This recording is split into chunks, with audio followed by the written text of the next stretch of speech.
Four class کل ہم نے سبق صحت و صفائی کے مشقی سوالات سوال نمبر 1 اور 2 حل کیے۔ ہم نے سبق میں پڑھا انسان کو تندرست رہنے کے لیے صفائی کی بے حد ضرورت ہے۔ جو لوگ اپنی صفائی نہیں رکھتے اور گندے رہتے ہیں، لوگ ان سے نفرت کرتے ہیں اور وہ مختلف بیماریوں کا شکار ہو جاتے ہیں۔ ہمارا دین اسلام بھی ہمیں پاک صاف رہنے کی تعلیم دیتا ہے۔ اللہ تعالیٰ نے قرآن مجید میں فرمایا ہے، بے شک اللہ پاک صاف رہنے والوں کو پسند کرتا ہے۔ حدیث رسول صلی اللہ علیہ وآلہ وسلم ہے، صفائی نصف ایمان ہے۔ زندگی کا لطف اٹھانے کے لیے عمدہ صحت کا ہونا ضروری ہے، اس لیے ہمیں اپنے جسم، لباس اور ماحول کو صاف ستھرا رکھنا چاہیے۔ صفائی کے بارے میں جاننے کے لیے اہم ذریعہ اخبارات اور رسائل ہیں۔ ہمیں ان رسائل میں صفائی کے مضامین کا مطالعہ کرتے رہنا چاہیے۔ آئیے سوال نمبر 3 تا 8 حل کرتے ہیں۔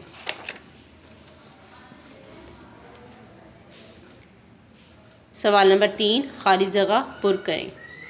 نمبر 1، انسان کو تندرست رہنے کے لیے ڈیش کی بے حد ضرورت ہے۔ کس کی ضرورت ہے؟ صفائی کی، تو یہاں پر لکھیں گے صفائی۔ نمبر 2، بے شک اللہ پاک ڈیش رہنے والوں کو پسند کرتا ہے۔ کن کو پسند کرتا ہے؟ صاف رہنے والوں کو یا گندہ رہنے والوں کو؟ تو ہم نے پڑھا کہ اللہ پاک صاف رہنے والوں کو پسند کرتا ہے، اس لیے ہم یہاں پر لکھیں گے صاف۔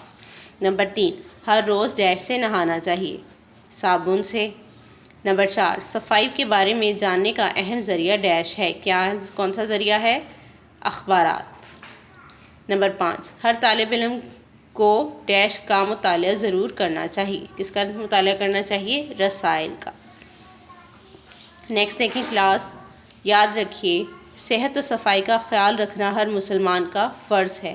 ہمیں نہ صرف خود صاف ستھرا رہنا چاہیے بلکہ اپنے ارد گرد موجود ماحول کو بھی صاف رکھنا چاہیے تاکہ ہم مختلف بیماریوں سے بچ سکیں۔ سوال نمبر 4، مندرجہ ذیل الفاظ کے معنی لکھیں۔ فور کلاس سبق کی پڑھائی کرتے ہوئے ہم نے مشکل الفاظ کے معنی لکھے تھے۔ کچھ الفاظ کے معنی ہم مشق میں حل کریں گے۔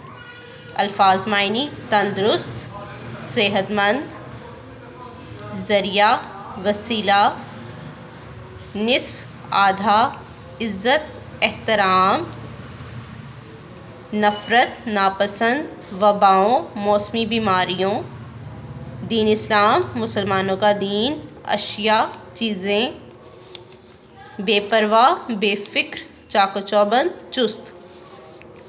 سوال نمبر 5، درست جملے کے سامنے ٹک کا نشان اور غلط جملے کے سامنے کراس کا نشان لگائیں۔ نمبر 1، گندے بچے کی لوگ عزت کرتے ہیں، غلط، کراس لگائیں۔ نمبر 2، صفائی نصف ایمان ہے، ٹک، یہ آپ صلی اللہ علیہ وآلہ وسلم کا فرمان ہے اور یہ فرمان درست ہے۔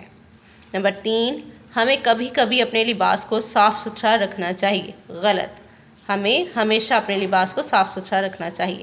نمبر 4، اچھی صفائی کے بارے میں جاننا ہمارے لیے ضروری ہے، ٹک، جی، اچھی صفائی کے بارے میں جاننا ہمارے لیے ضروری ہے، اس لیے یہ جملہ ٹھیک ہے، ٹک کا نشان لگائیں۔ سوال نمبر 6، درج ذیل الفاظ کے متضاد لکھیں۔ الفاظ متضاد کہتے ہیں الٹ لکھنے کو۔ تندرست، بیمار، ضروری، غیر ضروری، صفائی، گندگی، بچہ، بوڑھا، صحت، بیماری، عزت، ذلت۔ سوال نمبر 7، خوش خط لکھیں۔ صفائی نصف ایمان ہے، ہمیں چاہیے کہ ہم اپنی کتابیں، بستے اور ہاتھ وغیرہ صاف رکھیں۔ فور کلاس ان جملوں کو دی گئی لائنوں میں خوش خط لکھیں۔ سوال نمبر 8، املا۔ والدین بچوں کو آخری پیراگراف کو ابلاغ کے طور پر لکھوائیں۔